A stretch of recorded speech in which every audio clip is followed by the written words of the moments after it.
అస్మద్గురు శ్రీ శ్రీ శ్రీ కైవల్యానంద సరస్వతి స్వామివారి పాదపద్మము ప్రణామము చేస్తూ ఈ వార ఫలితాలు తెలియజేస్తాను.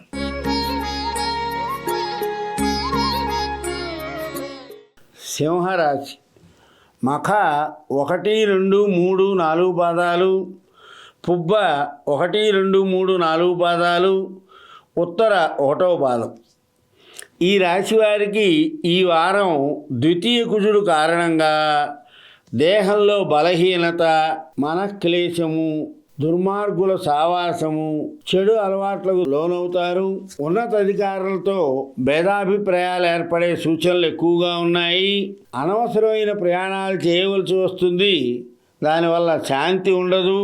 చెడు పనుల యందు ఆసక్తి ఎక్కువగా ఉంటుంది. ఏ పని మొదలెట్టినా చాలా శ్రమ పడవలసి వస్తుంది. ఉద్యోగస్తులకి ప్రమోషన్ కోసం చేసే ప్రయత్నాలన్నీ కూడా సఫలమవుతాయి. కొత్త వారితో పరిచయాలు ఏర్పడతాయి. దాని మూలంగా యత్న కార్యసిద్ధి జరుగుతుంది. ఏకాదశిలో గురువు కారణంగా కీర్తి, వృద్ధి, బలము, తేజస్సు ఇవన్నీ కూడా కలుగుతాయి. రాజకీయ రంగంలో ఉన్నవారికి కీర్తి ప్రతిష్టలు పెరిగే అవకాశాలు ఎక్కువగా ఉన్నాయి. వ్యాపారంలో ఉన్నవారికి చాలా అభివృద్ధి జరుగుతుంది. ఫైనాన్స్ వ్యాపారాలకి ఈ వారం చాలా బాగుంటుంది. ప్రతి పని యందు కూడా చాలా శ్రద్ధ అవసరం. లేకపోతే అనవసరమైనటువంటి ధన వ్యయం జరిగే అవకాశం ఉంది.